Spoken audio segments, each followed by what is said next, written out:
Hello, everyone, and welcome to another episode of Cinema Rogues. Man, I host way too many shows. Completely blanked on the name of this show right off the bat. Good job. I'm your host, Andrew, blanking on the names of the shows since... 1492. Oh, no, gave away my birthday. No, you didn't. You gave away your birth year. Speaking of birthdays, though, yours is coming up, and I don't know if you want to say what day it is, but happy upcoming birthday.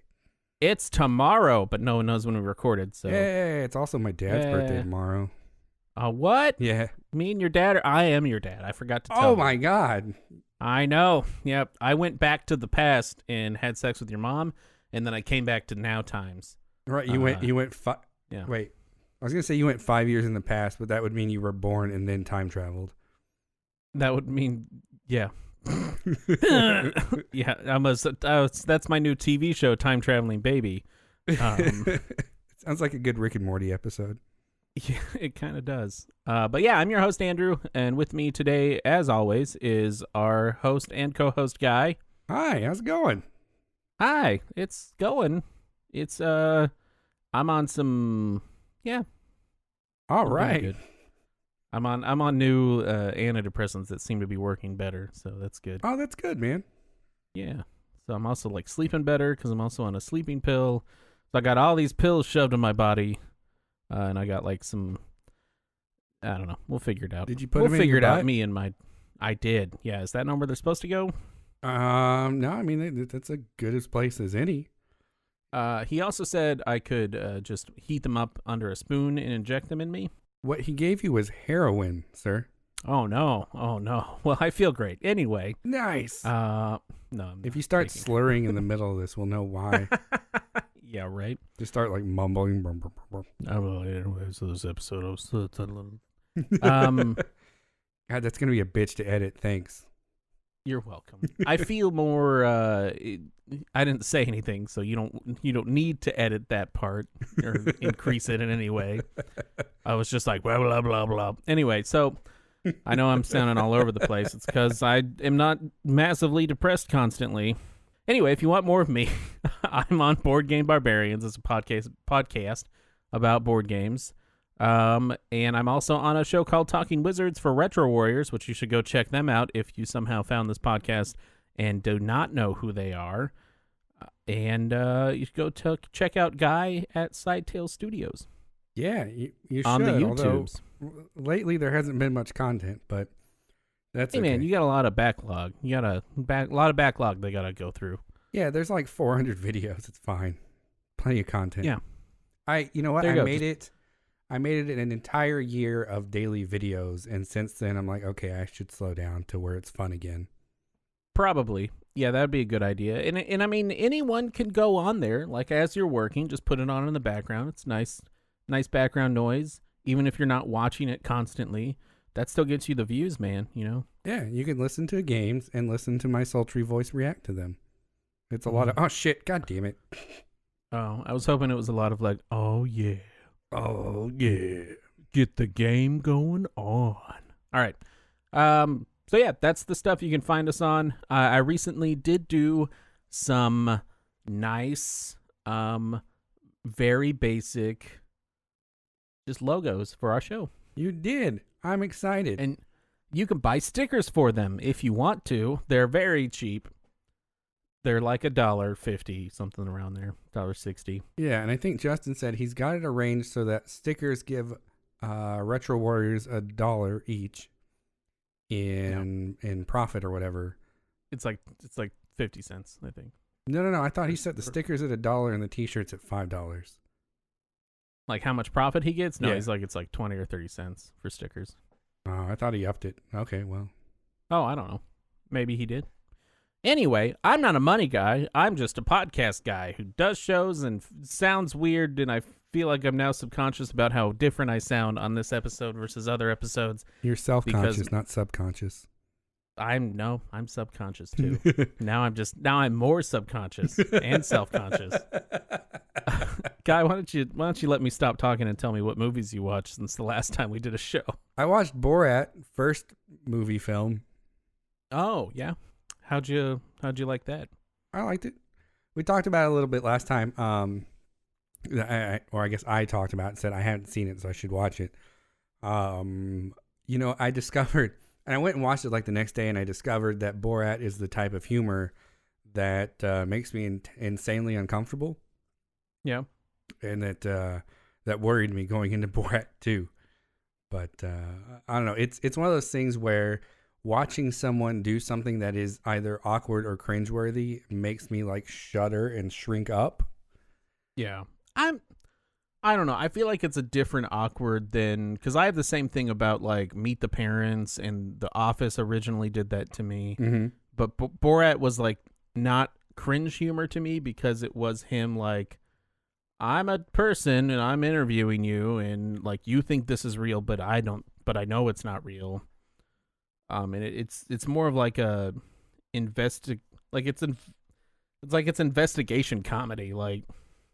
Yeah, it's investigatory journalism. I think Justin, we were talking about it, and he said, yeah, I felt that way until I realized I don't like any of the people they're making fun of, so it made me feel less bad about it.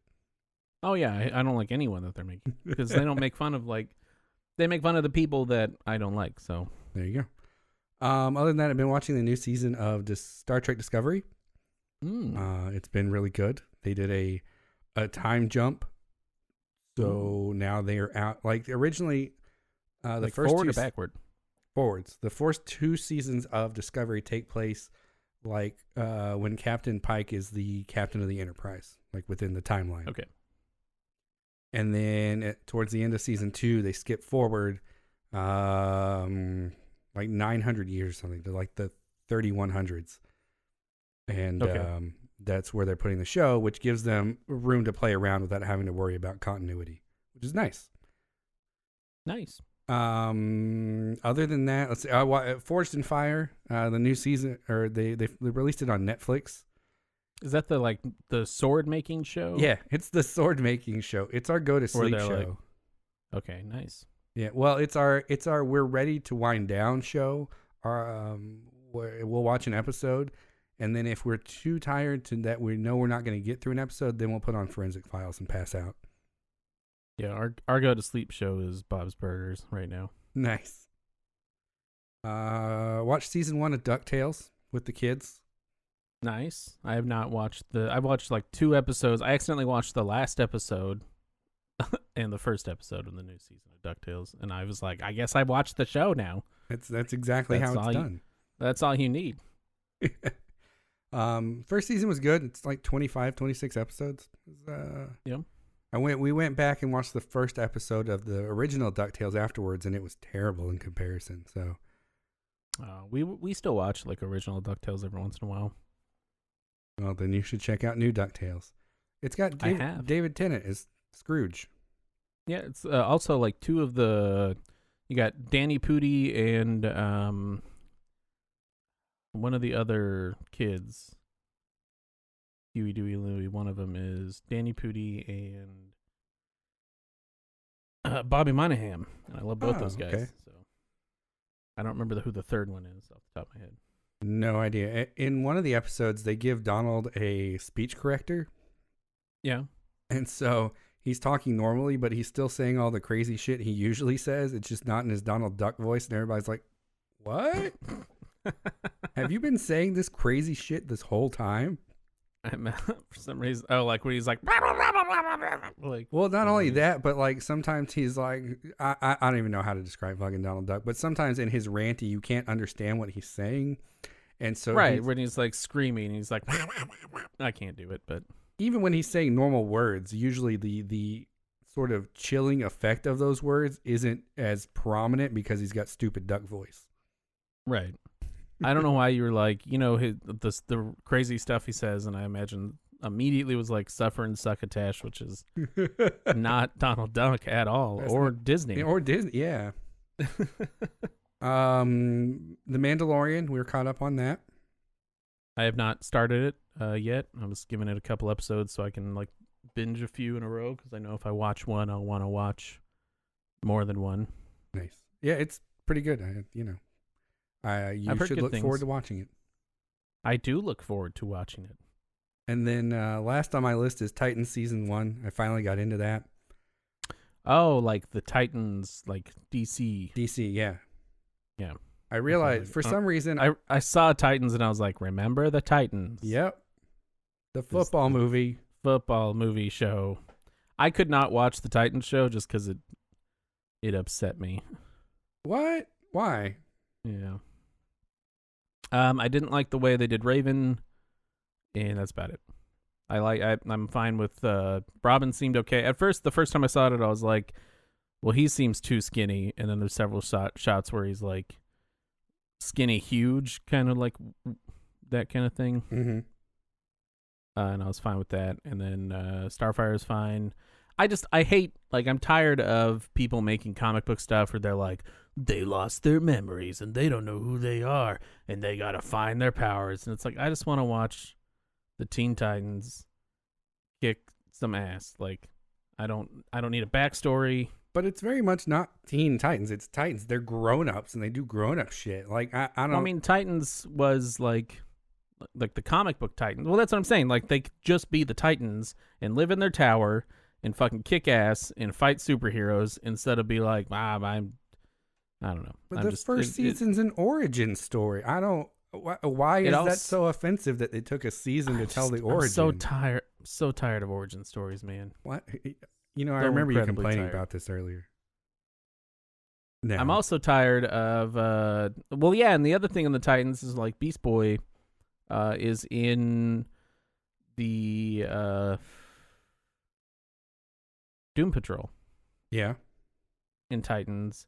And the Doom Patrol, and I've complained about this on the show already. Yeah.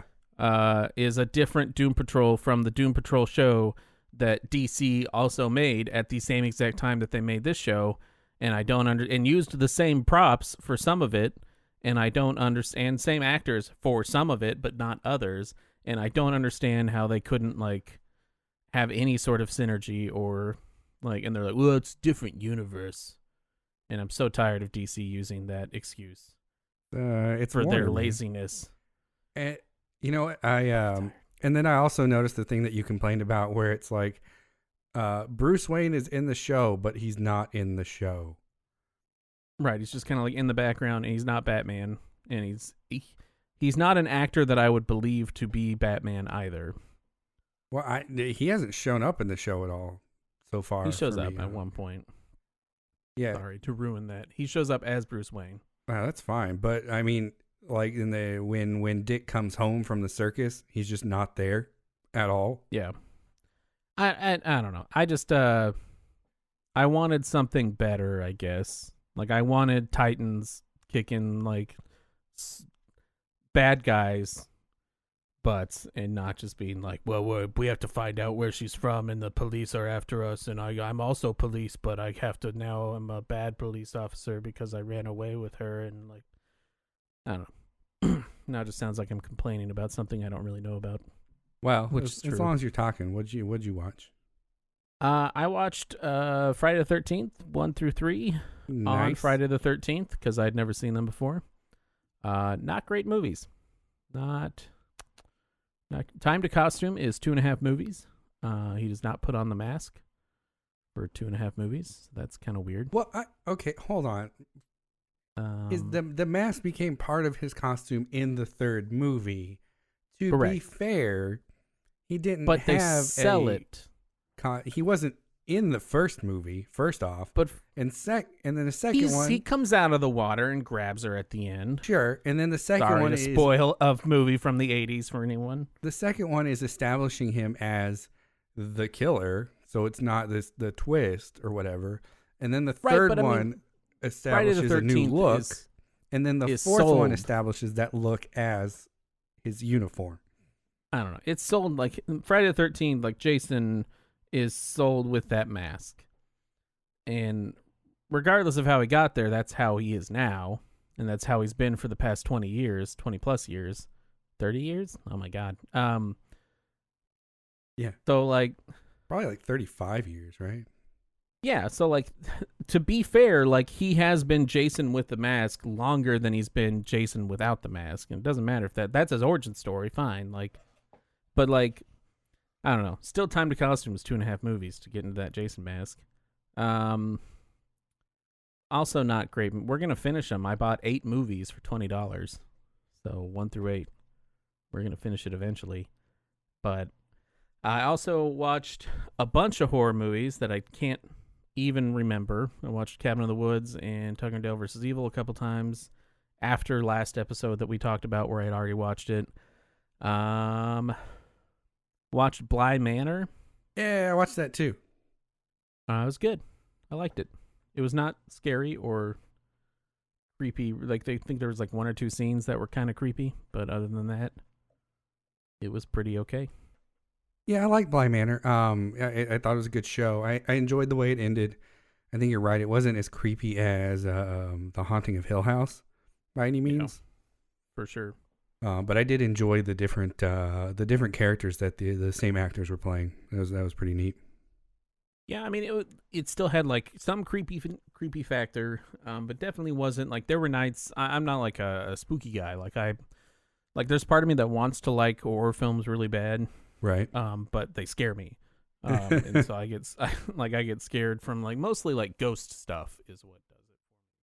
Like zombies don't bother me, serial killers don't bother me. It's like supernatural ghosty stuff, unless it's super old like Poltergeist. We watched that like a couple weeks ago, and I was like, this movie is dumb, because I'd never seen it before.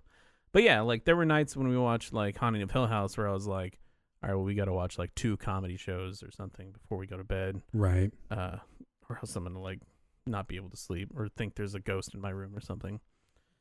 But with this show, like that never happened at all. Well, cool, man. Let's get on to news, I guess. Let's do it. So Sean Connery died at the age of 90. That's sad. It is sad. You know, I mean, it's expected. Right. It's sad. It's expected. I did point out on social media he had some outdated views on some things.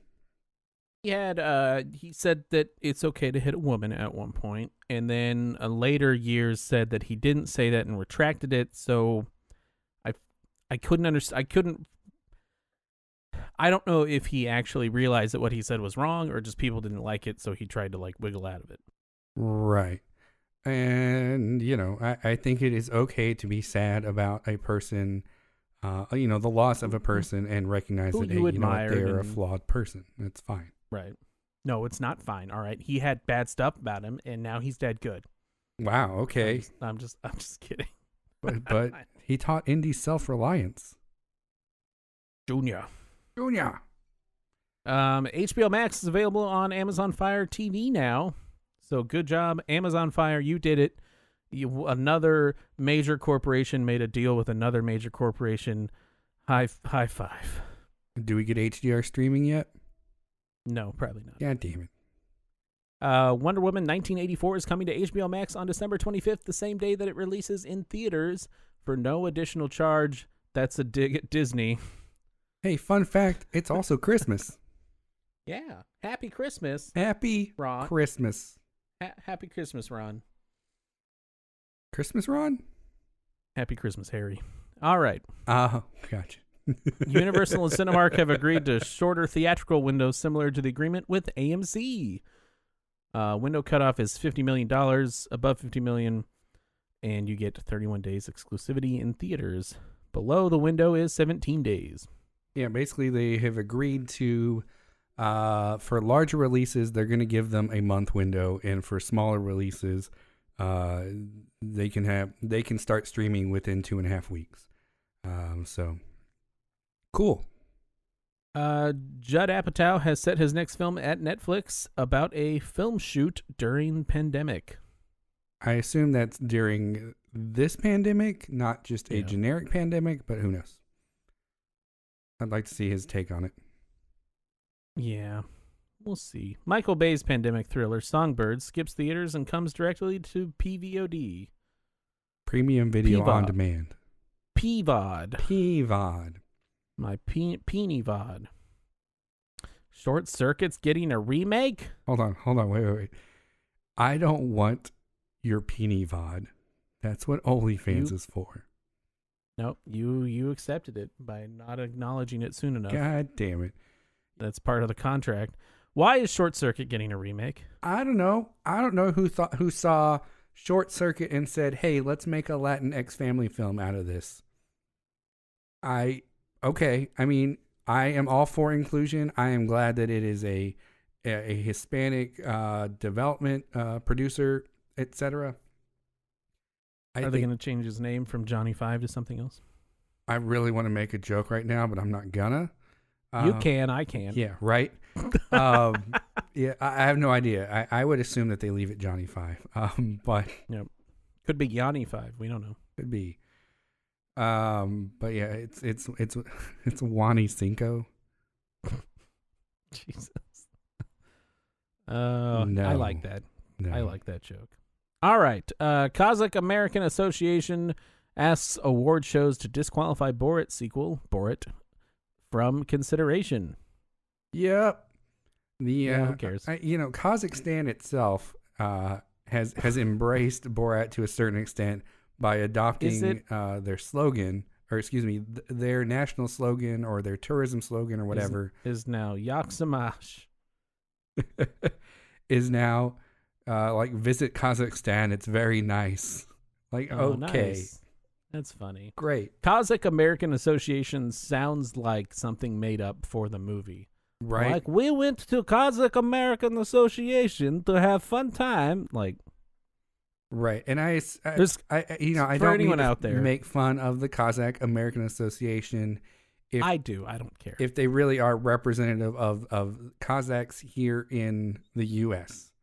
or Kazakhstanians, I have no idea what that particular nationality is. But so we are talking Borat 2, the subsequent movie film, Electric Boogaloo. Electric Boogaloo.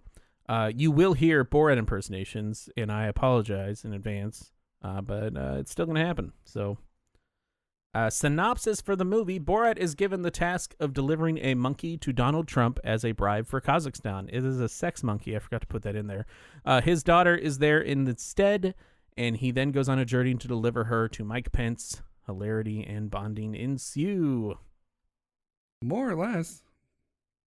You want to give me some release info? Sure. It was released on October 23rd, 2020 on Amazon Prime Video, Amazon Prom. The Amazon Prom is, I don't know, in the jungle, I guess. I don't know. Is the Amazon Prom take place in the Amazon, or is it one I that like where you went with that, because I imagine just like a shitty business prom, but then I now imagine it in the Amazon rainforest, and I'm like, I like this idea. Look, Jeff Bezos can afford it, okay? Oh, God, Jeff Bezos. He should take all 3,000 employees or whatever, fly them down to the Amazon on like 10 planes, and then leave them there. Film a show about them trying to get home. Yeah, it'd be great.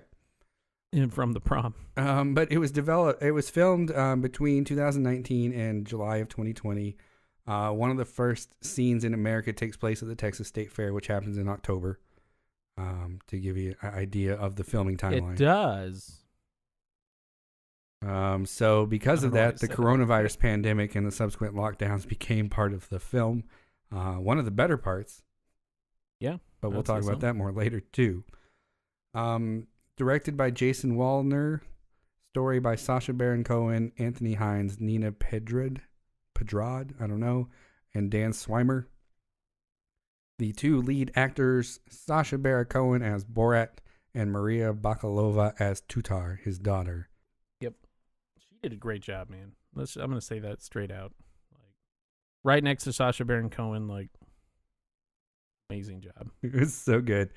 Her character was like, I don't know, very well acted, I suppose. You know, the sort of innocence and naivete, I guess, is the right way to pronounce that. Naivete, yeah. I have no idea. Naivety, yeah. Naivety, I don't know. That she brings to it is it's in the similar vein that Sacha Baron Cohen brought to Borat in the original film, but it's even more so, and I think it works out really well. Well, it's just also like her not breaking character ever. There's some stuff we'll talk about in the spoiler zone. The spoiler zone. That's gonna be my new voice thing that I'm gonna do. For awards and nominations, I just wrote down C News. Yeah, there are none yet. Nothing's happened news-wise or awards-wise. Something has happened. The Kazakhstan Association of Besides, America. we already talked about that. We're going to skip on. Rotten Tomatoes got an 86%. Metacritic is a 68 for some reason. It's got a 3.5 on Amazon Prime. Yeah. And I watched it before we did the show again. Mm-hmm. I watched it again before we did the show. And my wife was like, it only has a 3.5. She's like, I thought it was a pretty good movie. And I was like, well, you have to understand half the country didn't like it because of the political leanings. So, right. it's probably why. What was for a spoiler-free review? What you got? We talked about it a little bit earlier in the first Borat movie, and I had a little bit of trepidation coming into this one just because of that comedic style, and how it makes me like physically react or whatever. But watching it was like super intense, and I'm not sure that I love the comedic style per se, but there were plenty of scenes that were just laugh out loud funny, and it was an overall enjoyable experience. And like I said, once I kind of had the perspective of, oh, these people that I'm having sympathy like cringes for are not sympathetic people.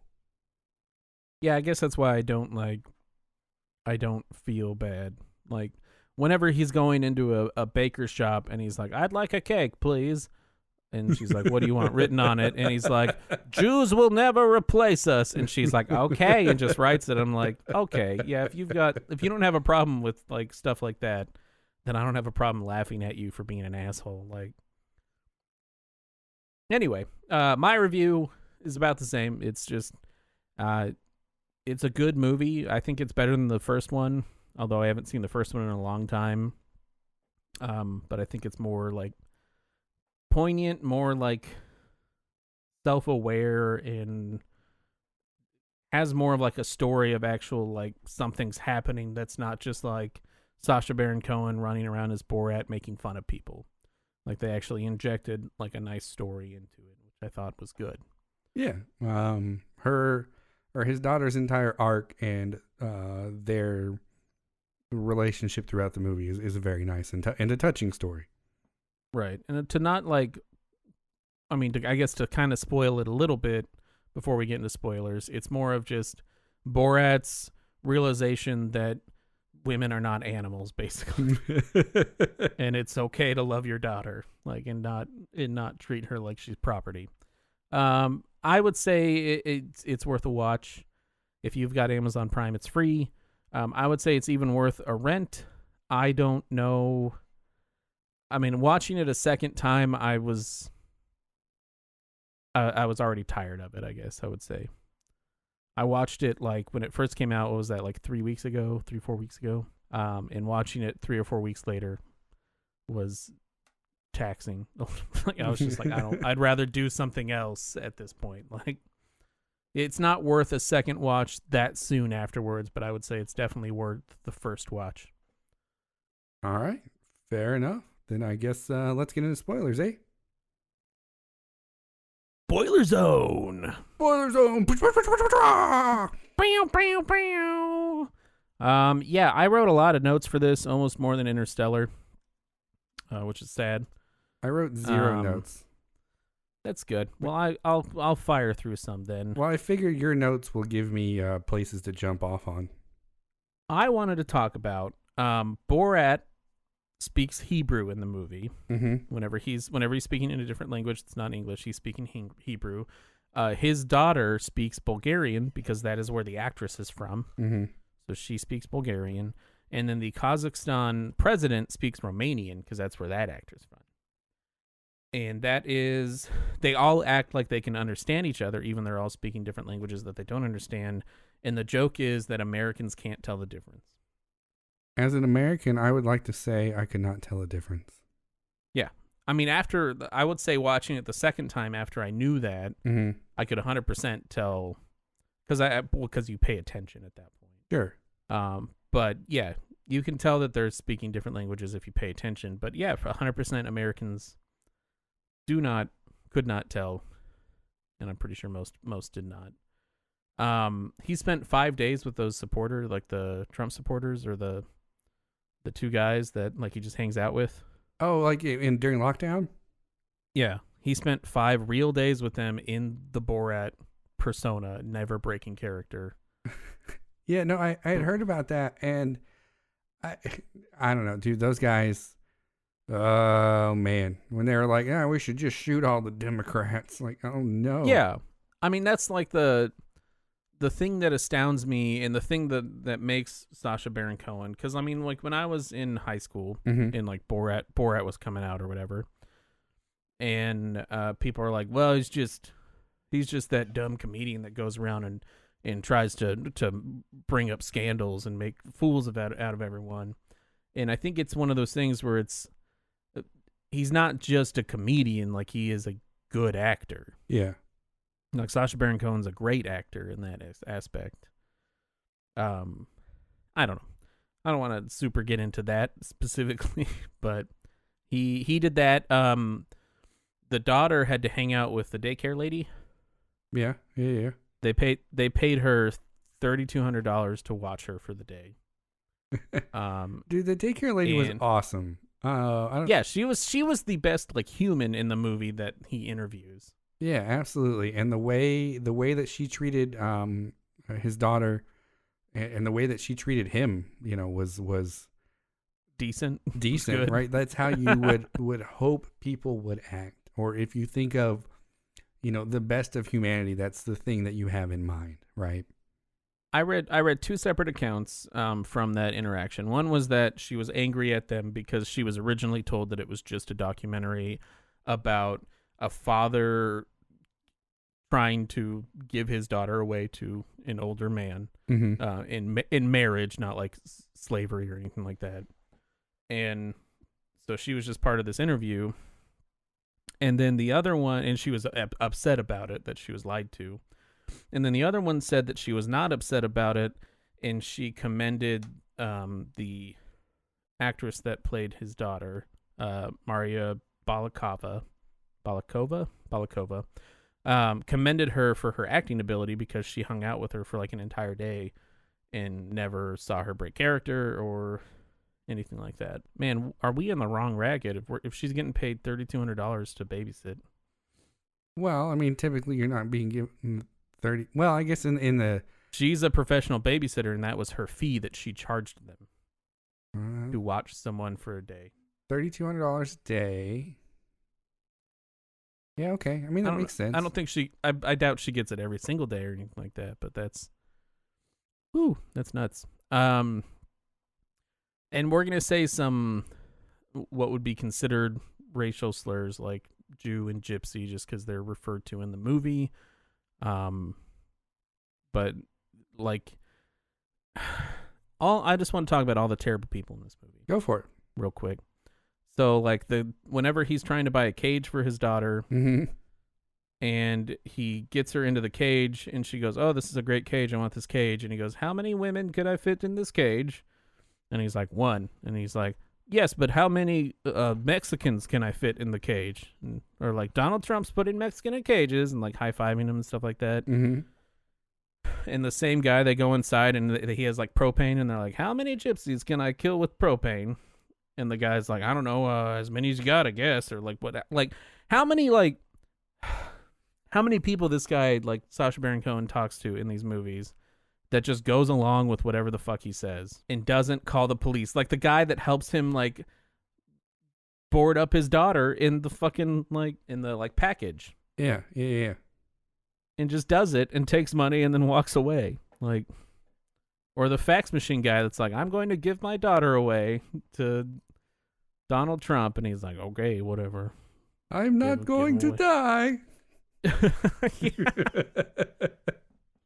I just like there's so many terrible people in this fucking movie that I can't even imagine. Like, it gets to a point to where, or the shop lady, like the dress shop, when he's like, he walks in and he goes, "I want the dress that's like when it's like no means yes," and she just starts laughing. Well, I mean, some of that might be like nervous laughter, right? Maybe, but yeah, the guy with the propane canister, Oh my God, that was disturbing. Yeah. I mean, Well, because he like agreed with him about like killing people and stuff. I don't know. Right, Oh, like he man. treated like this horrible question as if it was a completely practical question. Right. Which Like he is was like, yeah, I guess you could. Like you could kill, as long as they're in the space or whatever. yeah, I mean, that's how we get desensitized to atrocities, right? Is by rationalizing them as, well, I'm just answering questions, really. Right. Apparently the scene where Sacha Baron Cohen was Country Steve, where he sings the song, chop him up like the Saudis do, that bit. Mm-hmm.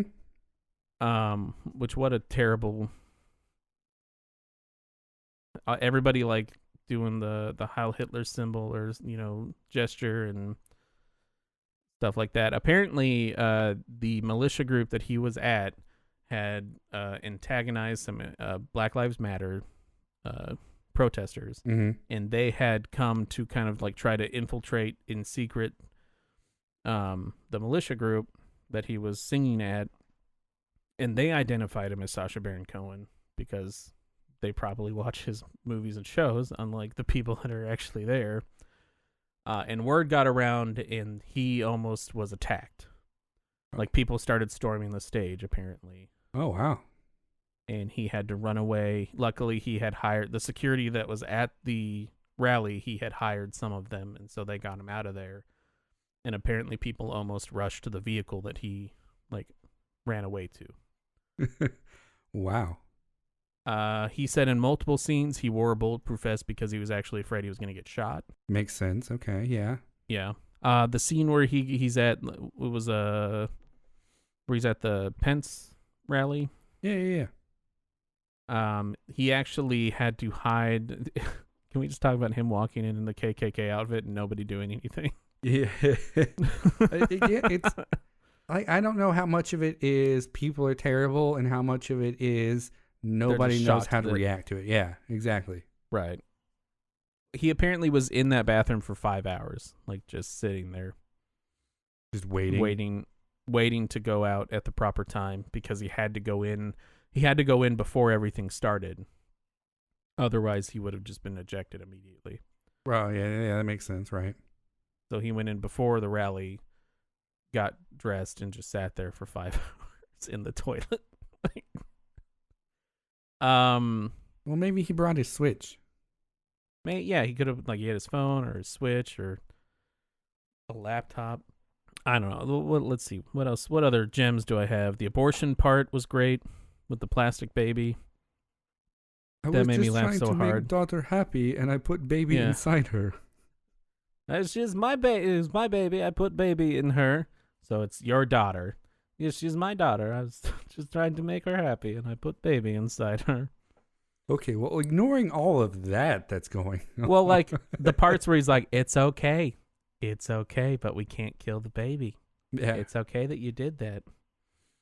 Oh man, my probably like absolute favorite part of this movie is when he gives that guy a haircut.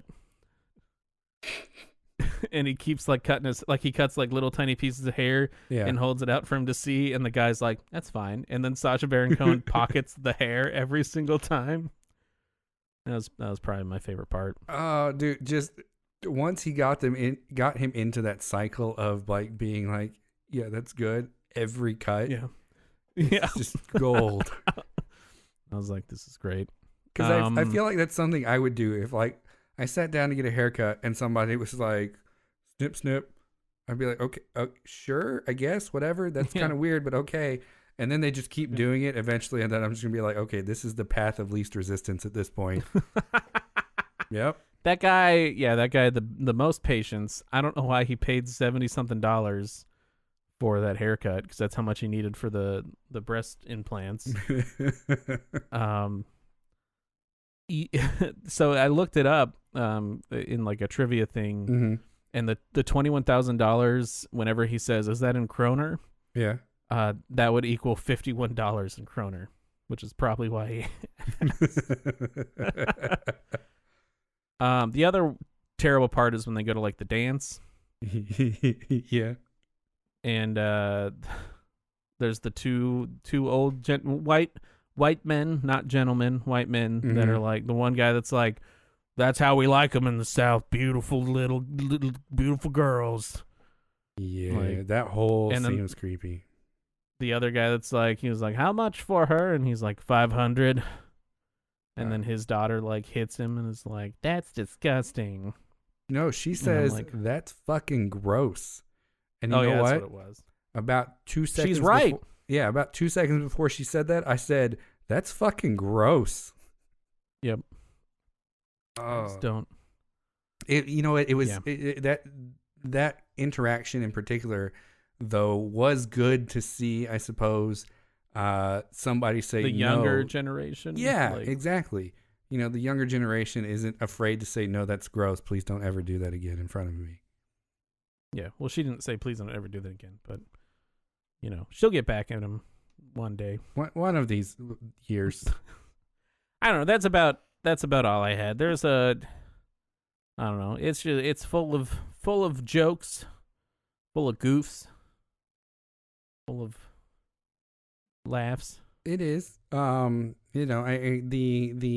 end scene, I suppose. Well, not the end scene, but the build up, the big scene, whatever, was the Giuliani scene, which was Oh right. creepy, I will say. Hey man, he was just tucking in his shirt. Okay. Totally just tucking in his shirt. Absolutely nothing sexual going on. That's how I tuck in my shirt all the time. All the time. All the time. Oh man, You got to hook the shirt around your penis so that way the shirt stays in your pants. You could tell at the end of it, Giuliani was done. Which is Oh, whenever he comes out and he's like, "Please use my butthole. Use my back pussy, please. It is much tighter than hers. Please use mine instead." Do all not right, use I'm out of here. hers." No, I'm done. Yeah. That smarmy bastard got what he deserved. There's also a Rosebud reference at the very end of the movie. Mm-hmm. He goes, wow, or does he say wow, wow, wee, wah? Yeah, he whispers wow. He's like, wow, wow, wee, wah, and drops his glass.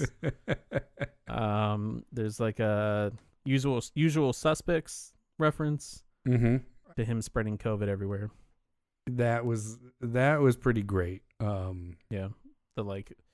The weird, like, D story that they added right at the very end of the movie. Yeah, it was a nice touch. It was, I mean, clearly it was one of those things that was written after they had started producing the movie. Right. Right. They just kind of threw it in there at the end. Yeah, but they managed to stitch it together and make it work, and I thought that was pretty brilliant. There was, I want to mention one of the spit roast cream pie. I don't remember that. So he comes back to America. I do want to say they do address everyone recognizing him Mm-hmm. in the very beginning of the movie. So like he walks around and there's a bunch of scenes of people going like, "Hey, it's Borat. I'll give you $15 to give me a signature or whatever." Oh, yeah. And they're chasing him around, and he's like just running away from him. Right, and that's why he has to be in a costume for the rest of the movie in non-Borat attire, basically. But there's a scene where he's like, "Since the last time I was here, everyone is now obsessed with calculators." And it's just everyone on their phones. And so he goes to a phone store to get a phone. And whenever the guy's trying to explain that he can like search on Google for anything, he's like, "So if I want dinner, I can just search for dinner?" And he's like, "Yeah." And he's like, "Spit roast cream pie." And he like pops it in there and it pulls up Pornhub. Oh, that's right. And then he's like, "I have to use your restroom," and then he just like leaves with the phone, but it's still like connected to the TV, like they're Chromecasting or whatever. And he like searches for like, was it large black woman, tall white man, sex, and then like pulls that up while in the bathroom. Anyway, that's all I have to talk about. I don't have anything else. Do you have anything? I mean, not specifically. I like I said, I enjoyed the sort of overall story, the growth of them as characters. I did enjoy that once they got back to Kazakhstan, they replaced the running of the Jews with the running of the Americans or whatever. Oh yeah, that was great. Yeah, and they're like they're coughing and like sneezing stuff on everyone. Yeah. And you know, Yeah, and there that was was awesome. the Jewish lady in the synagogue who was genuinely Oh my god, I completely amazing. forgot about that. She was she was the only one that he let in on the joke beforehand. yeah. Because he's dressed up in this like demon outfit basically that's supposed to be a Jewish person. But she's just like really nice. Yeah, I mean, it had to have not been set up because she's like, well, I was in the Holocaust. It was like, there's no way he just found a random Holocaust survivor in a random synagogue somewhere. He had to have actually searched for her to like talk about it. I mean, that would make sense. But no, she was awesome and she was really nice. Yeah, good message. Yeah, I mean, ultimately, that's what Borat is trying to do. You know, Have a good message and not just be fucking with people. right. I mean, even the first film, they were messing with people, but it was highlighting, you know, awful behavior in a satirical way. Right. Which is usually what most of his films do. But Yeah. I can't handle Bruno. Why? I don't know, man. I just can't like that is cringe humor, I guess, more so to me. Gotcha. I guess. I don't know, whatever. Well, you can watch it on Amazon Prime Video for free if you subscribe. Can you rent not. it? Is it rentable on Amazon Prime Video? I don't know. I don't know if I can rent it since I have Amazon Prime Video.